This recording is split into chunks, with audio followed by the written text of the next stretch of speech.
손흥민 없는 토트넘 많이 어색하시죠? 어느 팀을 두고 프리미어리그를 좀 봐야 할까 정말 애매하긴 한데 아직까지는 프리미어리그 시청 우선순위는 손흥민이 가장 사랑하는 팀 토트넘 7년 동안 응원했다 보니까 떼지지 않는 네, 토트넘이 가장 우선이 되고 지금 맨유, 뉴캐슬이 되는 것 같습니다. 프리미어리그 1라운드가 끝나고 이제 2라운드가 시작됩니다. 2라운드에서 이제 한 경기가 새벽에 먼저 치러졌는데요. 런던 더비로 웨스트햄 대 첼시의 경기였습니다. 양팀 모두 1라운드에서 만족할 만한 성과를 거두지 못했습니다. 특히 웨스트햄은 승격팀에게 3실점 대패를 당하면서 체면을 구겼고 첼시는 홈에서 크리스탈 팰리스를 상대로 한 골도 넣지 못하면서 승점 1점에 만족해야 했습니다. 웨스트햄 입장에서 더 이 악물어야 하는 상황이었고 홈 경기인 만큼 팬들의 응원으로 힘을 얻으면서 첼시를 상대해야 했습니다. 웨스트햄은 쿠두스를 토트넘으로 보냈지만 파케타가 복귀했기 때문에 이전 전력과 뭐 큰 차이라고 볼 수는 없습니다. 수비 조직이 문제가 더 심각하다고 볼 수 있죠. 첼시는 경기 직전에 콜 파머가 부상으로 이탈하면서 변수가 발생했지만 사실 스쿼드가 워낙 탄탄해서 별일이라고 볼 필요도 없었습니다. 전반 초반에 파케타가 깜짝 왼발 중거리 슛으로 앞서 나가면서 시작은 정말 좋았는데 이걸 운이 안 좋다고 해야 할지 수비 조직력이 최악이라고 해야 할지 무려 5실점을 하면서 대패를 당했습니다. 전반 30분 좀 넘어서 1대3이었는데 이미 팬들은 자리를 뜨고 있더라고요. 공격에 있어서는 첼시가 운이 좀 더 좋았던 것 같다고 평가하고 싶습니다.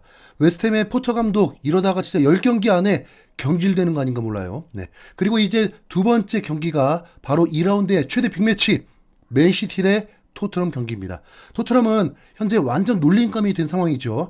크리스탈 팰리스 에이스 에제 영입이 거의 확실하다면서 에제도 합의했고 구단 간에도 합의가 됐다고까지 했는데 갑자기 아스날의 하베르츠가 장기 부상이라고 떴고 그러더니 몇 시간 만에 토트넘이 공들여서 합의한 이적료보다 더 높게 부르면서 간단하게 에제는 뭐 또 좋다고 아스날을 선택해버리면서 토트넘은 완전 세됐습니다. 충격에서 벗어나지 못하고 현재까지도 다른 영입이 없는 토트넘 상황. 네. 이런 상황에서 경기 전 기자회견이 열렸는데 프랭크 감독은 의외로 매우 여유로웠고 에제에 대한 질문들에 토트넘에 오길 원하는 선수만 받겠다는 입장으로 강경한 태세와 자신감이 넘쳐 있었습니다. BBC에서도 이 부분을 포인트로 전하기도 했습니다. 그러면서 마감 전까지 한 명 정도는 반드시 데려올 것이라고 했습니다. 한 명이 누구일까요? 네, 누가 있을까요? 우선 맨시티의 사비뉴가 대상입니다. 문제는 사비뉴는 공격형 미드필더와는 좀 거리가 먼 윙어라고 보는 게 맞습니다. 현재 토트넘은 윙어는 넘쳐납니다. 멀티포지션 소화까지 감안한다면 쿠두스, 히샬리송, 존슨, 텔, 오드베르, 솔로모, 클루셉스키까지 있습니다.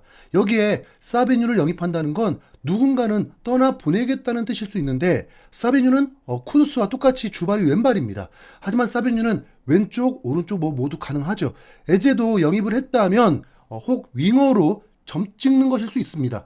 최소 2달 이상을 토트넘은 공격형 미드필더가 없는 상황인데 지금 공격 자원에서는 마땅히 공격형 미드필더를 맡을 선수는 없습니다. 그나마 쿠두스가 있는데 분명 아약스 시절에도 공격형 미드필더로 활용했고 웨스트햄에서도 상황에 따라서 중앙에서 뛰고 모예스 감독은 중앙에서 더 위협적인 선수라고 평가하기도 했습니다.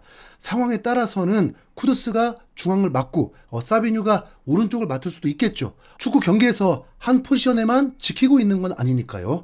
클루셉스키가 돌아와도 너무 오랫동안 출전하지 못한 만큼 경기 감각도 찾기 어려울 수 있습니다.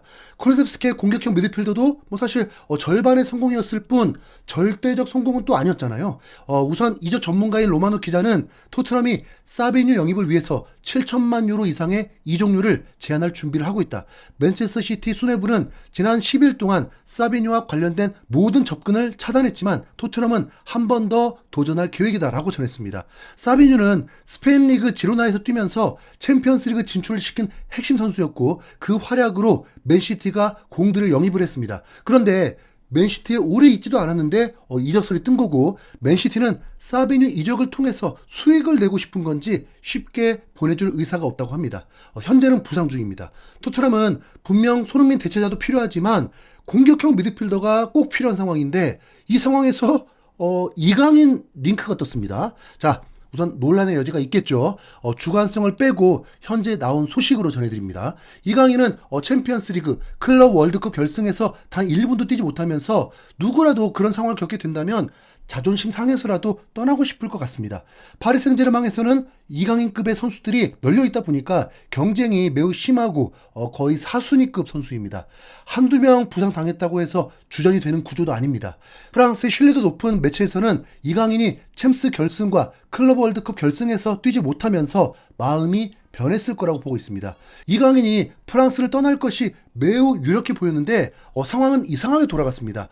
토트넘과의 슈퍼컵에서 추격골을 넣으면서 불씨를 지폈고 결국은 경기에서 동점 만들고 승부차기에서도 깔끔하게 골을 성공시키고 파리 생제르맹이 역전하듯 우승을 해버렸습니다. 이강인의 공이 굉장히 컸죠. 그러더니 개막전에 선발 출전하고 이번 2라운드마저도 교체로 출전을 했습니다.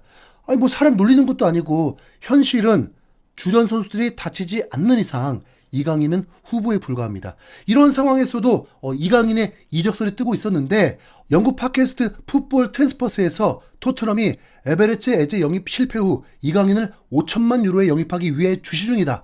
여름 이적 시장에서 모건깁스 화이트, 에제 영입에 모두 실패한 토트넘은 이제 이강인을 포함해 2명을 잠재적 보강 옵션으로 올려놓았다. 이강인은 지난 시즌 PSG에서 주전이 아니었다. 토트넘은 이미 올 여름 초부터 5천만 유로 규모의 영입을 논의한 것으로 알려졌다. 토트넘은 사비뉴 또는 모나코의 마그네스 아클리슈에 대한 관심도 있다. 토트넘이 확실히 접촉한 또 다른 선수는 이강인이다. 이는 올여름 초부터 진행된 이야기로 PSG에서 비주전이었던 그를 데려오기 위해 얼마가 필요한지 알아본 대화가 있었다. PSG는 그와 동행할 의사가 있지만 선수 본인이 매력적인 제안을 받으면 그리고 구단이 대체자를 살 시간이 있다면 매각할 준비가 돼 있다. 다니엘 레비 토트넘 회장이 이강인 영입에 관심을 보이는 이유는 손흥민을 LAFC 보내며 상업적으로 큰 손실을 입었기 때문이다. 한국 팬들의 관심을 이어갈 새로운 스타 한국 선수를 토트넘이 즉시 영입하는 건 의미가 있다. 이강인의 몸값은 5천만 유로로 아클리우슈나 사비뉴보다 더 저렴한 선택지가 된다 라고 말했습니다.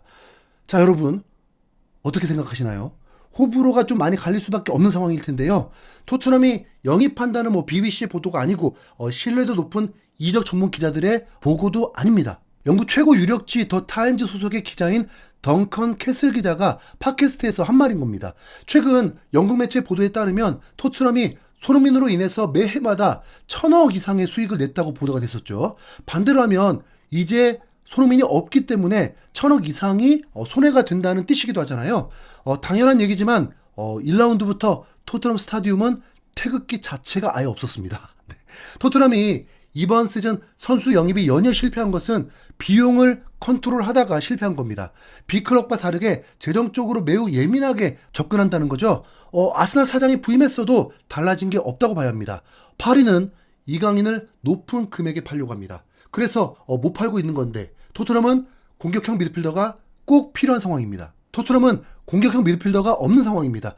손흥민과 비교도 되지 않지만 토트넘이 이강인을 영입하게 되면 파리가 원하는 금액을 준다고 해도 정말 손해를 볼 리는 없고 프랭크 감독이 선수에 맞게 전술적 유연성도 있는 만큼 결코 불가능한 얘기는 좀 아닌 것 같은데요. 앞으로 파리를 남은 이적 상황 과연 토트넘은 어떻게 될까요? 네. 그러고 보니까 왜 토트넘 뉴캐슬전 때 이강인이 직접 경기를 보고 있었죠? 뭐야? 네.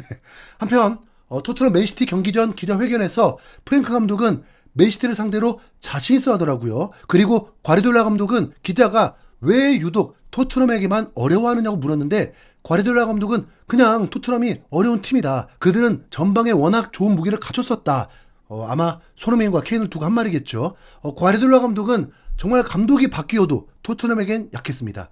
케인이 없어도 손흥민이 있을 때 또 성적이 좋지 못했죠. 이젠 감독도 바뀌고 손흥민, 케인도 없는 토트넘을 상대하게 되는 겁니다. 과르디올라 감독이 징크스를 벗어날 수 있을까요? 네. 손흥민이 없는 토트넘을 상대한다. 아마 속으론 기대하고 있지 않을까요? 여러분은 결과 예측 어떻게 생각하시나요? 왠지 토트넘이 그냥 당하진 않을 것 같은데 여러분들의 의견들 궁금합니다. 댓글로 남겨주세요. 이상 흰수염고래였습니다. 감사합니다.